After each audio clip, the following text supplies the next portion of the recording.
Hi guys, ఈరోజు paneer vegetable pulao ఎలా చేయాలో చూపిస్తాను. ఒక పాన్ తీసుకొని నెయ్యి వేసుకోవాలండి. తర్వాత పన్నీర్ ఇలా ముక్కలుగా కట్ చేసి వేసుకొని half spoon salt, half spoon కారం, హాఫ్ స్పూన్ పసుపు వేసుకొని ఇలా బాగా పచ్చివాసన పోయేలాగా బాగా వేపుకోవాలండి. అప్పుడే టేస్ట్ చాలా బాగుంటుంది. పన్నీరు ఇలా వేగాక పక్కన పెట్టుకోవాలి తీసి. తర్వాత అదే పాన్లో కొంచెం ఆయిల్, కొంచెం నెయ్యి వేసుకోవాలండి. వేసుకొని ఒక బిర్యానీ ఆకు వేసుకోవాలి, ఒక ఇంచు చెక్క, 2 లవంగాలు, ఒక యాలుక్కాయ వేసుకోవాలి, కొంచెం జీలకర్ర కూడా వేసుకొని బాగా వేపుకోవాలండి. తర్వాత ఒక ఉల్లిపాయ తీసుకొని సన్నగా పొడుగ్గా కట్ చేసి వేసుకోవాలండి. 2 ఉల్లగడ్డలు, ఒక క్యారెట్, 4 పచ్చిమిర్చి సన్న ముక్కలుగా కట్ చేసి ఇలా బాగా వేపుకోవాలండి. దాంట్లోకి 1 స్పూన్ సాల్ట్ అయితే వేసుకొని బాగా వేపుకోవాలండి. 1 స్పూన్ అల్లం తెల్లగడ్డ పేస్ట్ కూడా వేసుకొని పచ్చివాసన పోయేలాగా బాగా వేపుకోవాలి. ఇవన్నీ వేగాక ముందుగానే నేను బఠానీ నానబెట్టుకున్నానండి, అవి కూడా వేసుకొని బాగా కలిపేసుకోవాలి. మీరు ఒకసారి ఇలా ట్రై చేయండి, టేస్ట్ అయితే చాలా బాగుంటుంది. కలుపుకున్నాక 1 స్పూన్ ధనియాల పొడి అయితే వేసుకోవాలి, 1 స్పూన్ కారం, కొద్దిగా పసుపు వేసుకొని బాగా కలుపుకోండి. ఇవన్నీ పచ్చివాసన పోయేలాగా బాగా వేపుకోవాలండి.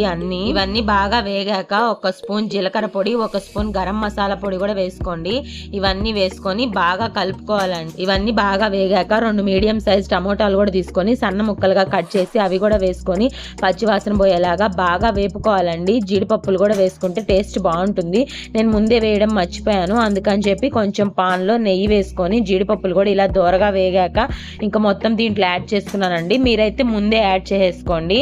ఇవన్నీ ఇలా మొత్తం బాగా వేగిపోయాక బియ్యం కూడా వేసుకోవాలండి. ఇందులో కొంచెం ముందుగా మనం నానబెట్టుకున్న బియ్యం కూడా వేసుకొని మొత్తం బాగా కలిపేసుకోండి. ఇలా మొత్తం కలిపేసుకున్నాక నేనైతే 1 గ్లాస్ బియ్యానికి 2 గ్లాసుల వాటర్ అయితే తీసుకున్నానండి. ఇలా వాటర్ వేసుకున్నాక సాల్ట్ కానీ కారం కానీ సరిపోకపోతే ఈ టైంలో చూసి కొంచెం వేసుకోండి. పైన ఇలా కొత్తిమీర చల్లుకొని ఇంకా మొత్తం ఒకసారి బాగా కలుపుకొని ఇంకా మూత పెట్టేసుకోవాలండి. ఒక 2-3 విజిల్స్ రానిస్తే సరిపోతుంది. చూసారు కదా పొడి పొడిలాడుతూ ఎంత బాగుందో.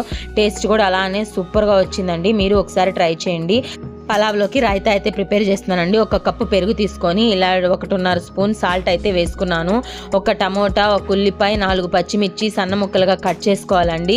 ఇలా క్యారెట్ అయితే సన్నగా తురుముకోండి. ఇలా మొత్తం బాగా కలిపేసుకోవడమే. పలావ్లోకి రైతా చాలా బాగుంటుంది. మీరు ఒకసారి ట్రై చేయండి. నచ్చితే నా video please like, share, subscribe చేసుకోండి. Thank you for watching. Bye guys.